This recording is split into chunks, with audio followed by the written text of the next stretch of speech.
aji ka Kangjeng Nabi terpercaya ka Kangjeng Nabi buah kawarah luar biasa malah deka bunuh Kangjeng Nabi dipimpin ku Abu Jahal. Tapi Kangjeng Nabi turun ayatnya di turunan ayat ku Gusti Allah melalui malaikat Jibril kul Muhammad bejakeun lahum ka ahli Mekah nu teu percaya ka anjeun sebagai Rasul Allah teu iman ka Al-Qur'an bahwa Al-Qur'an teh mukjizat teu percayaan ka Allah bahwa Allah teh pangeran anu nyieun langit jeung bumi bejakeun ka ahli Mekah ye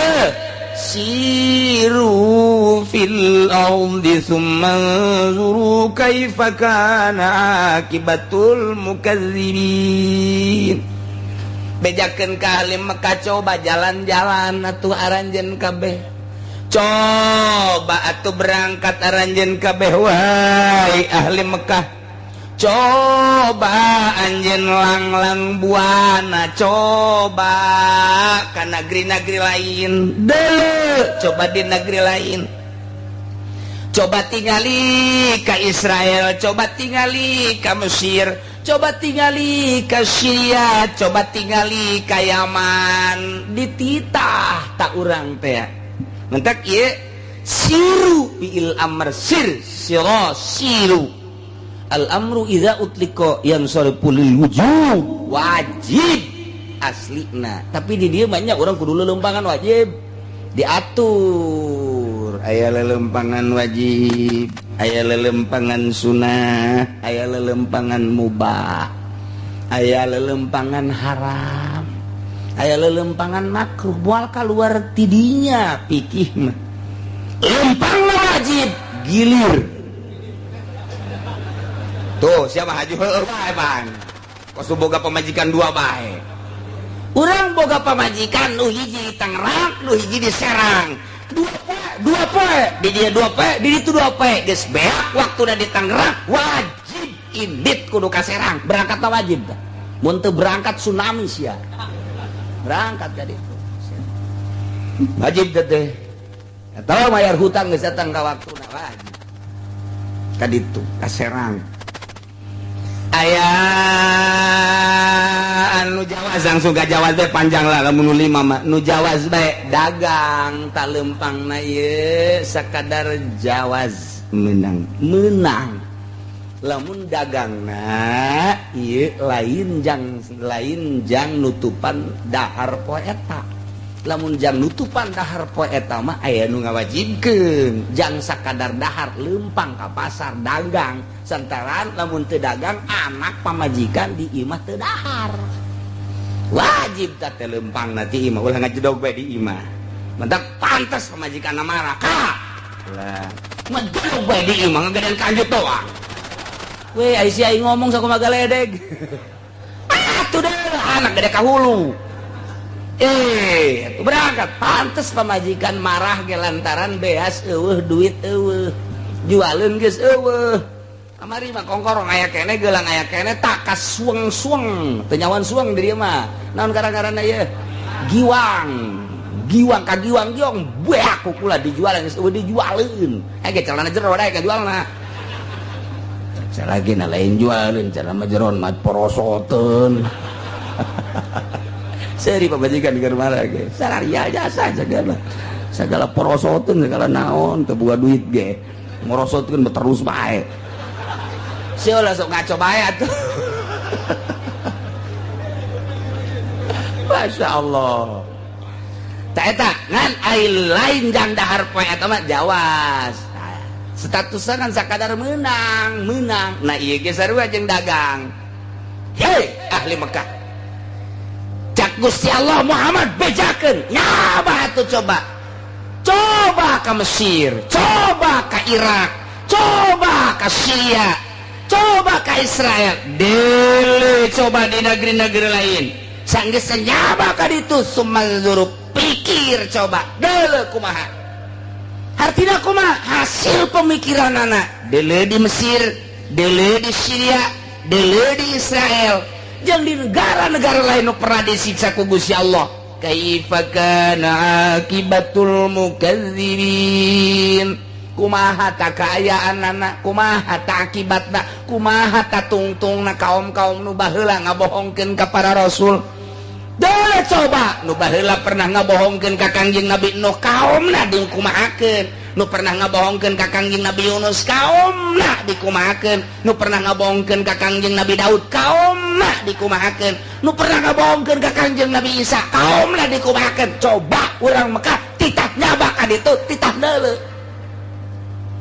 Lamun kaum Kangjeng Nabi Lut baheula teh cak Gusti Allah dibalikeun pan ku aing gara-gara nyana teu percaya ka Kangjeng Nabi Lut bahwa Kangjeng Nabi Lut eta adalah utusan Allah. Hayu umatna teu saeutik-eutik acan ngajedi endahan ngaliwat bae ngadumling dibalikeun deuleukeun tah kaom bejakeun ka ditu. Bejakeun tah mah deukeut tah antara Mekah jeung Madinah tah aya tadi di Mina tah kadinya. Eta urut sa eta Mekah Madinah tah urut nu baheula. Begitu Baitullah rek diserang memeh pasukan gajah baheula ge deuk aya nu nyerang Baitullah dihancurkeun ku Gusti Allah dibalikeun dunia penon taneuh teh. Deuleu coba tuh di Mesir baheula di zaman Kangjeng Nabi Yusuf disiksa kaumna. Deuleu coba titah berangkat ka ditu ayo bejakeun dibejakeun ku Kangjeng Nabi. Wahai ahli Mekah coba tingali ka negeri-negeri lain menjelajah atuh jang modal aya. Coba geus datang ka ditu kumaha kaayaan kaum-kaum nu baheula nu ngabohongkeun ka Kangjeng Nabi ngabohongkeun ka rasul-rasulna pan eta teh min hilakihim bil azabi dirusak disiksa nu dikerem bae aya di hujanan bae aya nu di anginan bae aya ku Gusti Allah. Nah iyalah lihat tabiru supaya ahli Mekah nyieun contoh nyieun ibarat teh urang ge kuari teh meunang lempang coba aing ka Yordan ye ningali Ashabul Kahfi di Guha Yordan di ditu teh kapan aya laut putih tidinya aya larangan masuk kadinya lantaran belah dituna teh aya hiji kitu tanah nu lamun dicokot ku urang dibawa kemudian diasupkeun kana cai eta teh bakal seluruh penyakit eta mun ku urang diinum insyaallah cager hikmahna tah dilarang ku pemerintahan Yordan teu meunang tah mah didinya mah sebab aya dina hadisna dijaga ketat atuh urang mah di tembok-tembokna neuleuh nah kunaon gitu lantaran etalah pernah disinggahi ku Kangjeng Nabi Musa alaihi salam, pernah ditincak ku malaikat Jibril alaihi salam. Tuh lamun dina Quran diteliti faqabattu qabdatan min asarir rasul min asari hafiri farasir rasul lantaran Kangjeng malaikat Jibril teh naik kuda. Begitu naik kuda kitu kadeuleu unggal lain naik kuda malaikat Jibril ngarupa kuda unggal nincak jadi jara di tina taneuh kumaha bae jara di kitu jukut dan lain sebagainya berarti aya maul hayatan eta lah pernah singgah di dinya malaikat Jibril teh tatek diamankeun ku ari urang neuleuh bisa neuleuh pagerna doang belah dituna aya Guha Ashabul Kahfi nu aya dina Al-Qur'anul Karim di jerona masih kene ngagaloler tata jelema muksal minatam likho saribunus martunus zinwanus terus kapsatat na eta paliastationus kitmir na eta dalapan eta araya kabeh di jero buukna konon kuari mun kuari dibuka ye di deuleu eta buukna geus 3 kali lipat panjangna ti jelemana namun jelemana aya sameter 70 eta buukna geus 3 kali sameter 70 atuh tah mah lamun urang deuleu kitu paeh urang pajar kuntilanak eta mah rewiganana kukuna ge kukuna geus paranjang jasa sebab teu paeh nyanana hirup teudeungkeun di zaman Raja Dikianus baheula teh wah sabaraha abad meureun ka dieu wah eta lah kukuna geus pararanjang bulu matana ge panjang ieulah nu bakal jadi tentara Kangjeng Nabi Isa alaihi salam di akhir zaman engke bakal aya Mahdi setelah eta bakal aya Dajjal, setelah eta bakal aya Kangjeng Nabi Isa, dibantulah engke ku Ashabul Kahfi tadi Yordan. Coba orang jalan-jalan ka ditu ka Yordan, ziarah ka Ashabul Kahfi, ziarah ka ditu murah, ongkosna ge lah tah paling asa hektar. Moal murah ka Yordan. Coba jalan-jalan ke Mesir, di dinya aya museum Firaun. Hulu nage aya awakna aya di museumkeun Firaun teh kapan dibalsem ti zaman baheula. Na ieu lah aya di museum dirinya Firaun, sosok Firaun teh kos kitu, matana kos kitu, ceulina kos kitu dan lain sebagainya. Jalan-jalan ka Misra, amis di jero. Tuh dirinya jalan-jalan lah ke Israel, bangkawarahna Yahudi Israel. Urang dina Al-Quran ya Bani Israel ya Bani Israel ya Bani Israel aya sabaraha Bani Israel teh dijelaskeun Yahudi Israel. Neuleuh urang ka karakter Yahudi coba. Neuleuh coba kaditu ka Cina baheula teh Kangjeng Nabi ka Jepang, Kangjeng Nabi Nuh konon nyana teh dikerem teh di Jepang. Deuleuh coba ka Turki, terus neuleuan umat-umat nu baheula disiksa ku Gusti Allah. Kemudian kitu Kangjeng Nabi Yunus alaihi salam, tah eta umatna baheula disiksa Kangjeng Nabi Hud itu dimake angin. Deuleuh coba ka ditu tah jang naon eta, jang itibar meureun cek ahli Mekah. Aing ge sarombongan aing, sagolongan aing meureun mun bangkawarah bae teu iman ka Rasul pasti disiksa tah supaya kos kitu. Mun ngomong urang nama, so lokos kitu, nu geus-geus kieu teh cilaka, tah bahasa urang tah. Ulah sok kos karenya, cilaka sia, nu geus kieu cara cilaka. Ulah sok ka Gantarawang. Cilaka sia. Ulah sebab urang Gantarawang geus ka dieu kuari. Cilaka teh bahasa urang da kos kitu. Siru fil ardi, masyaallah. Jang itibar. Supaya orang ulah nurutan kaum nu baheula nu disiksa ku Gusti Allah Subhanahu wa taala. Etalah irsyad merenya ho ngajelaskeun tentang sifat uluhiyah Gusti Allah, bahwa Gusti Allah teh sifat pangeran anu nyiksa ketika umatna teu percayaeun ka Allah, teu percayaeun ka Rasulna, disiksa ku Gusti Allah. Jadi ayat ieu secara dini ngajelaskeun katauhidan, nauhidkeun ka Gusti Allah secara dini. Liman ma fis samawati wal ardh, kul ngucapkeun ku anjeun Muhammad kalimat eta boga saha ma fis samawati wal ardh, langit katut esina bumi katut esina bejakeun eta teh milik saha kitu? Dijawab kul lillah. Lamun nyana teh daekeun ngajawab bejakeun eta teh milik Allah. Langit nangieun aing kitu Allah ngaranna. Saeusi langit malaikat nangieun Allah bejakeun. Bumi nangieun Allah lain jajadianan. Saeusi bumi nangieun Allah bejakeun. Langit bumi katut eusina milik saha? Mun teu daekeun ngajawab bejakeun kul lillah. Kataba ala nafsihi rahmah, Gusti Allah geus tetepkeun ka zatna ar-rahmata kana rahmat fadlan minhu, ieu teh merupakan suatu kurnia ti Gusti Allah. Ihtalatupun fi du'aihim ilal iman, di dieu teh aya miwelas bika deudeuh mikanya ngajakanana ka ahli Mekah supaya iman. Kieu Muhammad bejakeun ka ahli-ahli Mekah, Allah teh deudeuheun jeung nyaheun. Diantap ku Gusti Allah ka buang kawarahan ahli Mekah teh ku deudeuhna Gusti Allah.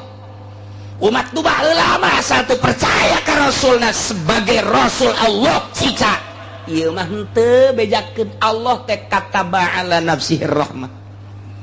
Nyatat Gusti Allah, netepkeun Gusti Allah ka dirina ka zatna rahmat. Henteu gegeran kitu ahli Mekah mah disiksa. Henteu kuari bohong, henteu kuari garasula, teu kuari teu percaya, kuari disiksa. Allah teh dedehen jeung nyaaheun bejakeun ka anjeun ditanggoan kitu ku Gusti Allah moal waka disiksa supaya iman kataba ala nafsihi rahmah. Kuari ge sarua ieu lamun lain aya rahmat Allah geus dikuahakeun meureun. Lantaran nu mabok diunggal juru nu judi diunggal daerah. Geus puguh nu maling mah rakyat maling kotok, maling mobil, maling motor. Ai pemerintah berdasi tanda tangan geus maling nu rakyat geus pabelit kuari mah. Pamalingan kabeh atuh kuari mah. Mun lain aya kataba ala nafsi rahmah, siksaeun Allah atuh kabeh ge kuari. Lamun urang make Al-Qur'an kabehan nikmat jasa dagang atuh ngeunaheun meureunanan ieu nimbang napas bae. Lamun kiloan pas, lamun meteran pas jasa rarieun meureun make Al-Qur'an aman. Tapi buktikeun coba kuari ulah-ulah jauh di pasar Kemis bae urang meuli 1 kilo gula timbang deui di imah teu ceuli datang aya ka 1 kilo deui bae. Lantaran urang nyaho dedegan 1 kilo mah asana sakitu tah barang meuli urang 1 kilo sagede peureup. Ieu mah asana moal aya eta sangkilang di pasar Kemis nu ngaraji komo di Cikupa mah teh acak-acakan tah mah. Kitu keneh meteran dan lain sebagainya. Ieu geus teu make Al-Qur'anul Karim kuari lamun make Al-Qur'anul Karim auratna ge atuh ngeunaheun jasa awewe atuh meureunanan kudu nutupan aurat ulah kadele dada ulah kadele beungeut kabeh moal aya nu kumaha-kumaha aman meureun ki haji ngaji ka Cilongok teh. Tapi pan kuari mah barang ngaji ka Cilongok aduh bebe jadi kanu di imah kakak deuk ngaji deui ka Cilongok pan getap amat ka emang aya naon ngunahun jasa ngajina horeng lain neuleuh bujur gede. Hayu sia da kumaha ieu. Dadana kabuka saeutik masyaallah. Anu di imah bae neuleuh urang Lampung putih bitis sakadeuleu. Aduh masyaallah. Susu mararentol. Bibirna bareureum. Ieu teh auratna. Mun jelema nuturkeun Al-Qur'anul Karim aman. Urang leumpang ka jalan atuh nyeuleuh sakumaha barong bae geus kitu tuh. Eueuh masalah aja. Eueuh aja awena ge embung kalaluar di ari mah mun make Al-Qur'anul Karim mantep jasa. Aman ya Allah ya Rabbi moal aya bahasa pornografi, moal aya fotografi, moal aya teh pornografi geus kabehan make Al-Qur'anul Karim nikmat luar biasa. Akibat teu make Al-Qur'an kieu lah kaayaan bangsa jeung nagara. Kitu keneh atuh ayeuna mah di pabrik, kitu keneh di instansi mun marake Al-Qur'an aman moal aya huru-hara. Akibat teu make Al-Qur'anul Karim kos kieu lah keberadaanna kabeh nyaritakeun kacau balau, kabeh nyaritakeun rusak, kabeh nyaritakeun teu aman. Atuh berarti siksaeun Allah. Ngan untung bae Allah kataba ala nafsihi Allah nyieun rahmat 100 diturunkeun hiji ka dunya nu 99 ditunda jang engke jaga di yaumul kiamah. Hiji rahmat bae oge ceuk Sulaiman ieu prawina hiji rahmat bae ge ieu bisa adi jeung kakak dede bisa pabajikan jeung salakinya bapak jeung anak bisa luar biasa ridona kitu keneh jeung babaturan jeung tatangga mau ge teu daekeun ngadahar anakna. Ieu rahmat hiji bae ge diperbutkeun ku kabehan karasa ku urang kabehan komo engke meureun 99 deui engke dipending jaga di mahsyar. Asana bangsa non gitu ngaranna kasalahan sautak saeutik mah alah geus cek Allah sorga 99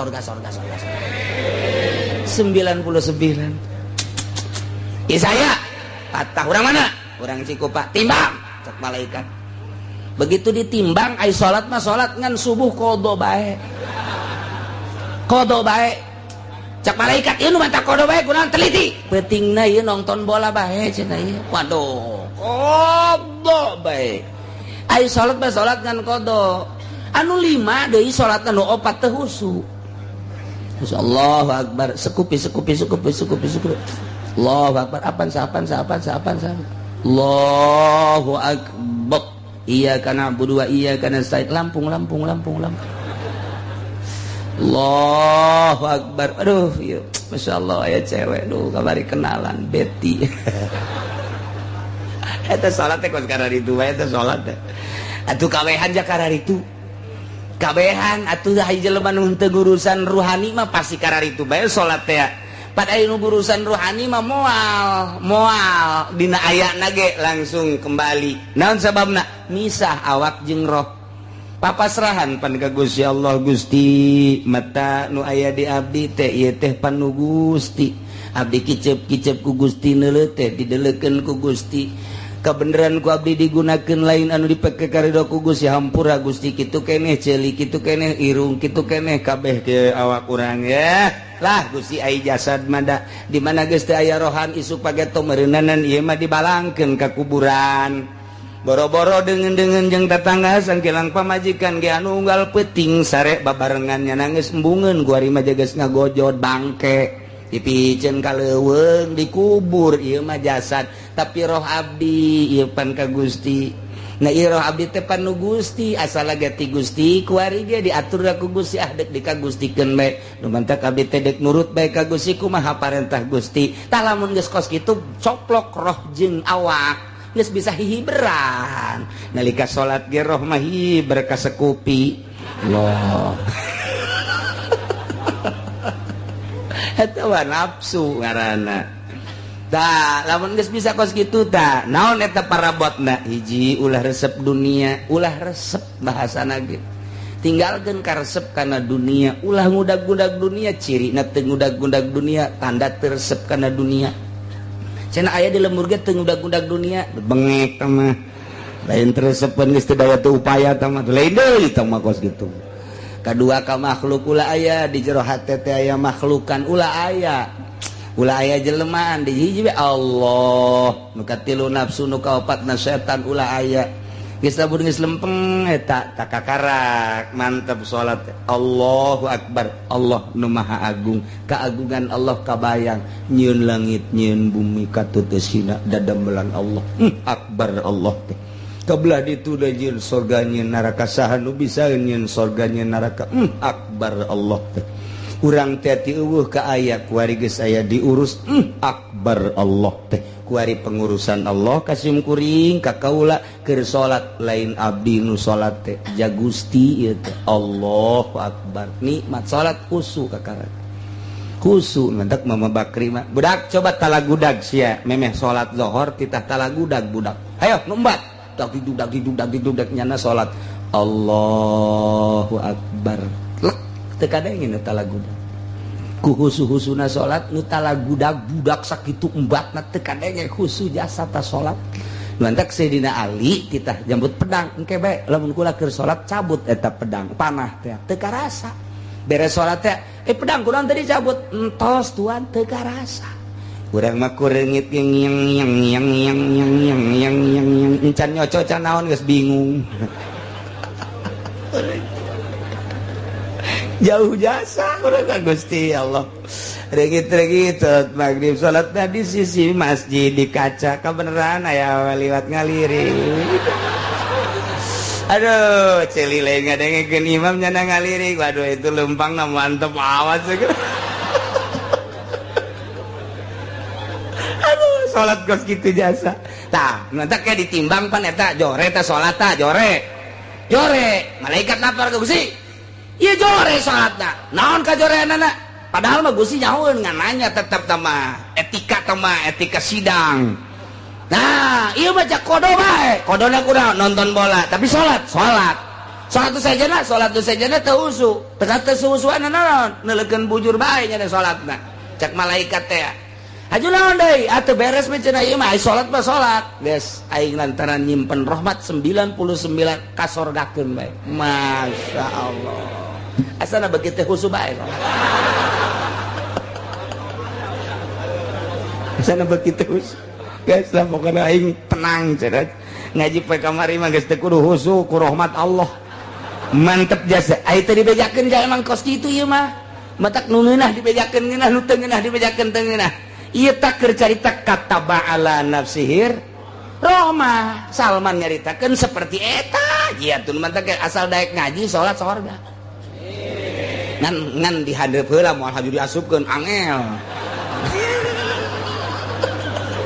ngan teu ka neraka doang dihareupeun we ditanya ku malaikat, boga kunci encan boga di dinya beulah nyen tenda bae cek malaikat teh. Masyaallah. Na ieu kataba ala nafsihi rahmat bejakeun Muhammad. Allah tegas tetepkeun kana rahmat boga 99 kitu. Nu baheula asa buah kawara teu percaya ka rasulna, nentang ka rasulna siksa langsung. Komo lamun nyana menta lah ulah sok loba omong. Rasul datangkeun siksa, teu kebal disiksa.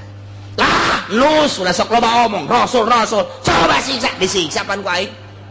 Lah Lut cek kaumna Rasul Allah coba deku kumaha coba kami siap disiksa ku aing. Tapi aing ka umat anjeun mah cek Gusti Allah kataba ala nafsi rahmah deudeuh jeung nya antepkeun bae heulanan moal ka disiksa di akhirat teh di dunia mah ke bae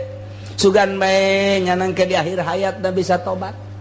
ku ari nyana jadi naon kitu ngaranna tukang bacok tukang bobok tukang mukakeun rok kuari nyana tukang judi kuari ditungguan ke sugan we sataun deui kapaeh nyana tobat sugan genep bulan deui kapaeh kana nyana tobat moal waka disiksa ku aing kataba ala nafsihir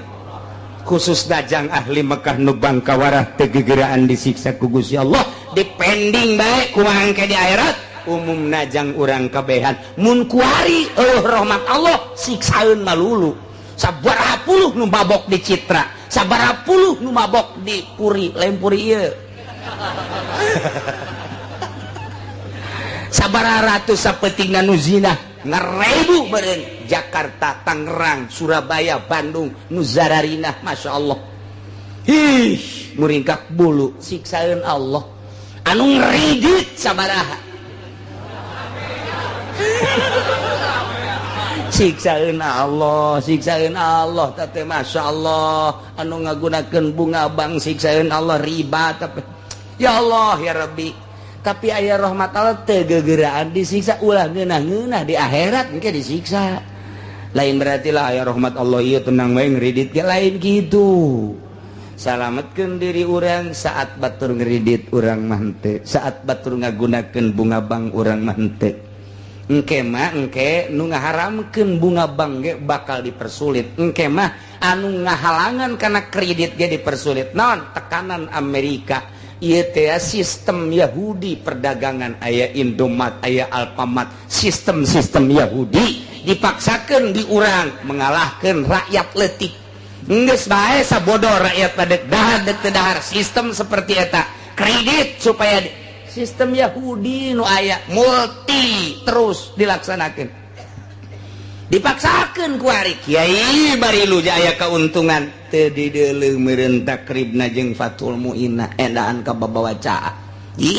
atuh sabodoh nya namanyana deuk dipake henteu kajeun urang mah urang bae harap haram bae bunga bank tiba heula ge haram bae kredit model kuari harap atuh haram bae deuk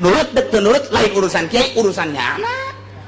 ulah sok kababaw kiai ngaharamkeun kredit batu cenah teh moal beres lantaran geus kredit kabeh cek cenah teh atuh kunaon kos kitu atuh deuk saha nu ngaba bener atuh jelema amun kiai geus kos kitu kabehan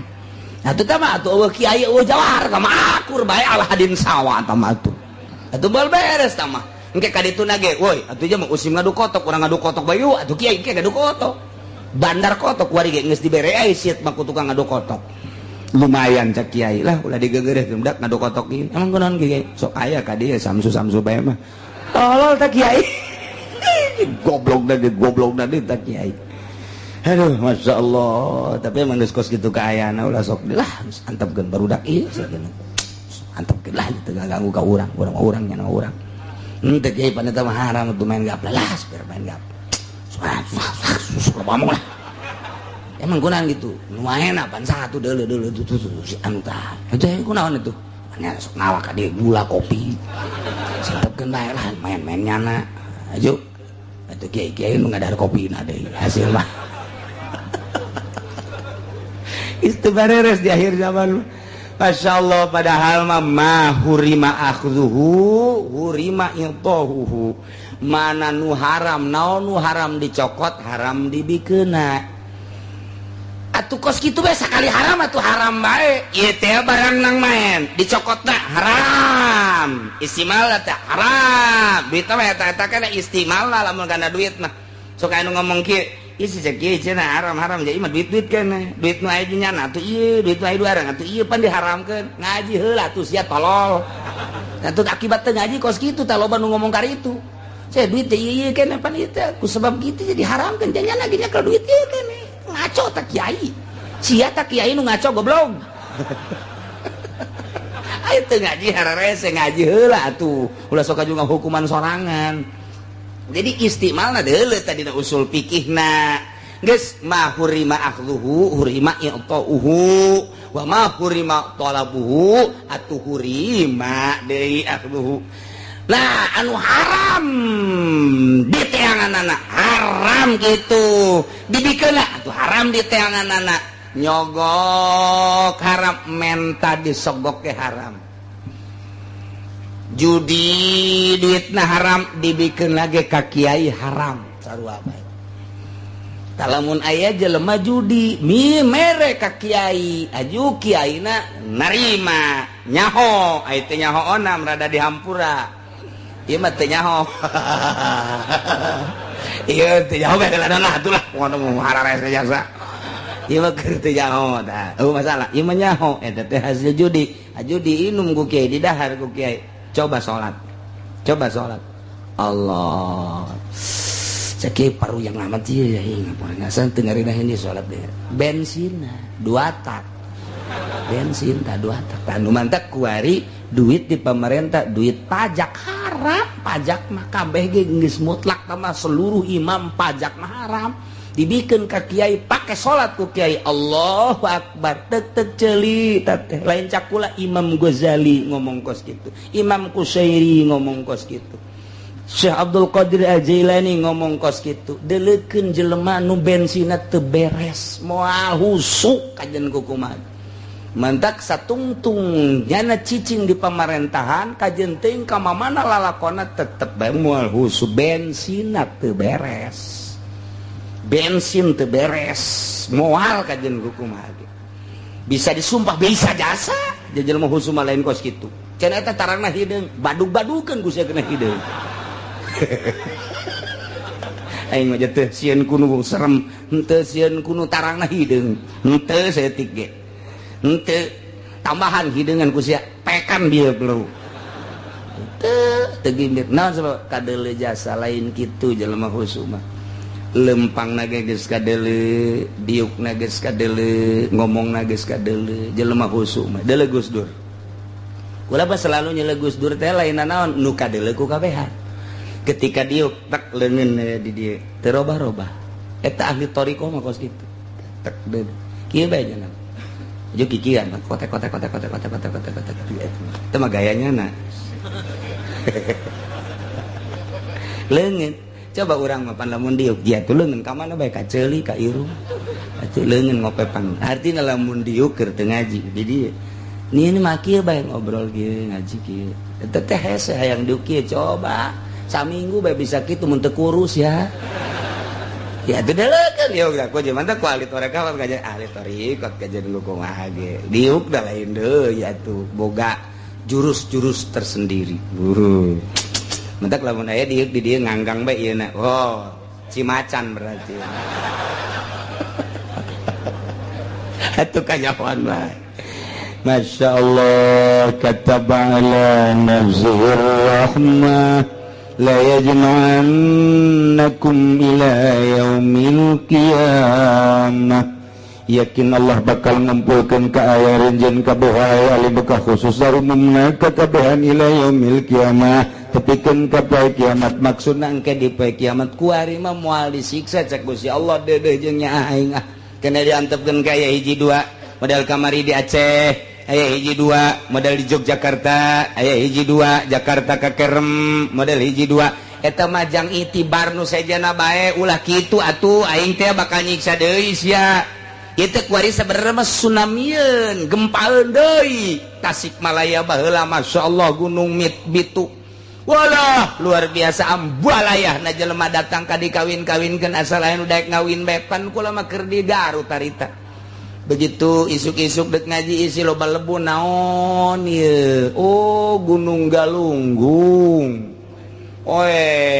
ki isuk teh eueuh panon poe datang ka zohor datang ka asar poek bae kos peuting ngaji make lampu terus bae ngaji terus pakai sakurudung samping bae lantaran terus lebu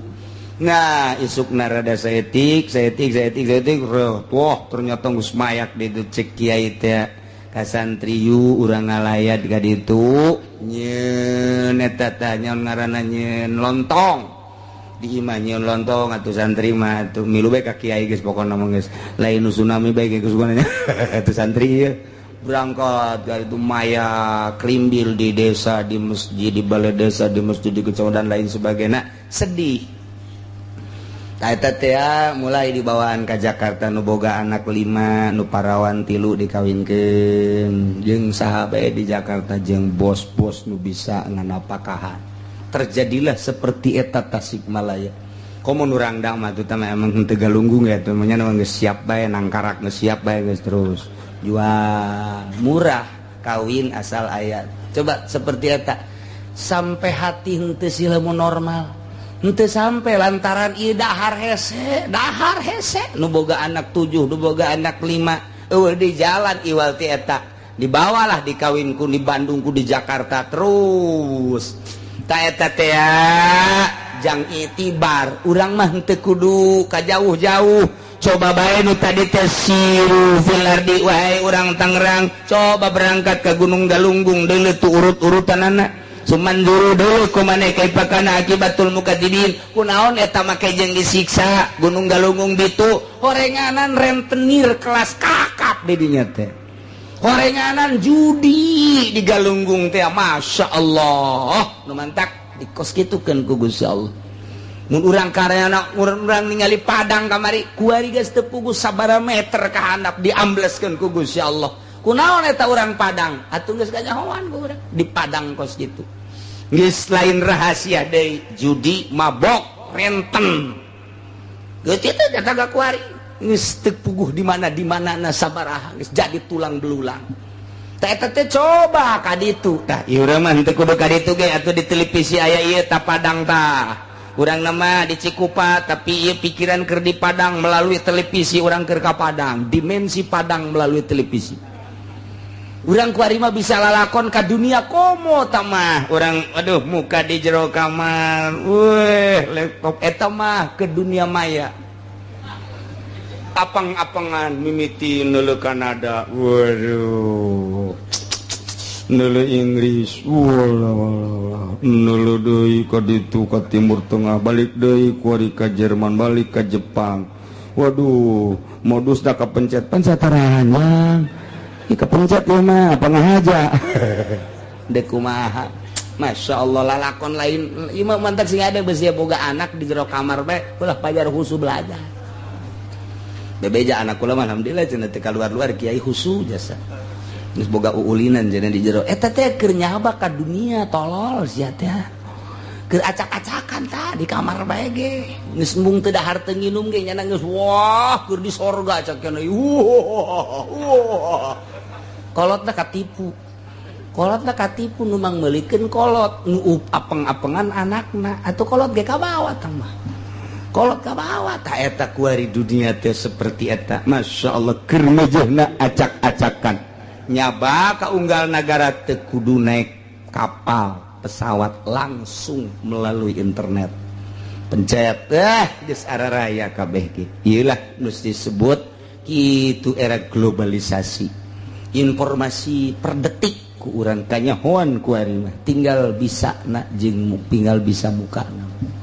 mantak lamun aya jelema ku ari dibere resep sorga jasa geus ieu sorga jasa tah di alam ku ari dibere resepnya kalau kos itu geus lah ai mah kajenting disebut ortodok yang penting mah aing maca Quran bae maca sholawat ka Allah geus lah ibadah ka Allah aman geus teu kudu maca sholawat maca Quran nya mah cicing bae geus aman ku ari geus teu kudu lantaran ku asal boga bae nu kos gitu. Waduh, keur ngaji kan itu Idele, oh ditunggu oleh si doi. Nubelah dia, nanti tot, jahe. Keur ngaji gitu terus bae urang mah penaon gitu pepeta kaditu. Anu lucu mah keur salat.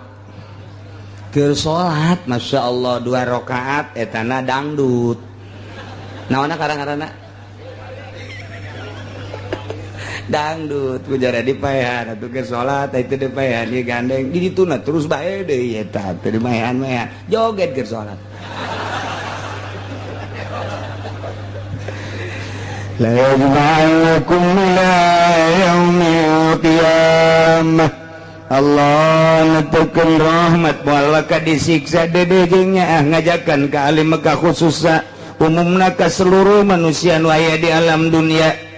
Engke bakal dikumpulkeun ku Gusti Allah ila yaumil kiamat tujuan liajili jazikum bi amalikum endek dibales amal-amal nu hade bakal dibales ka hadeanana nu goreng bakal dibales ka gorenganana la raiba fi daya kamang-mangan deui bakal seperti eta alladzina khasiru anfusahum ari jelema jeung rugi ngarugikeun kana dirina mah begitu diangsongan kana siksa teh fahum la yu'minun nyana henteu arimana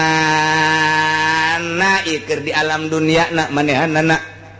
dicaritakeun dipingpilingan ku dosa dipingpilingan ku siksa ku neraka tetep bae nyana henteu iman ieulah jelema anu rugi geus aya catetanana jelema nu bakal rugi di akhirat mah ku ari teu daekeun ngadengekeun wejangan-wejangan aya kiai teu daekeun ngadengekeun aya nasihat teu daekeun ngadengekeun aya mauizah teu daekeun ngadengekeun deket padahal majeng pengajian tapi nyana jauh bae kabatur teu ngadenge didinya teu ngadenge geus aya catetanana meureun eta mah rugi nu rugi mah teu daekeun iman mun kafir nu rugi mah teu daekeun nurut munafik berarti nu rugi mah teu daekeun nurut ka kiai ieulah geus aya sejuta kali dakwah rugi bae di dunia keneh nyana geus api lain ka kiai jeung ka ulama ieulah alladzina khasiru anfusahum fahum la yu'minun teu iman ieu.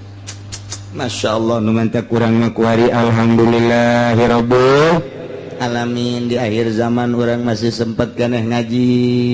ngadengekeun Al-Qur'anul Karim urang bisa merenung ka Gusti Allah mempertimbangkeun salah jeung bener bisa memperbaiki diri urang kadang hayang hudang ti peuting kadang-kadang hayang tersirat di hati urang salat duha kadang-kadang boga duit hayang sedekah komo nu geus kolot malah harta aing aya aya pembangunan masjid aya pembangunan majlis aya pondok pesantren lah cantang tuku anak mah disedekahan aing bae nang saha ta boga pikiran kitu nang Allah berarti nyana deuk disalametkeun mun urang boga harta loba kemudian tidak ekos gitu berarti moal disalametkeun hisabeun Allah berarti lantaran dunia mah halaluha hisabun wa haramuha iqabun gitu kene tingkah-tingkah urang ucapan-ucapan urang lamun memang urang nak dibenerkeun ku Gusti Allah mah atuh dibere lurus bae dek disalametkeun lurus bae dasar urang dek dirugikeun mah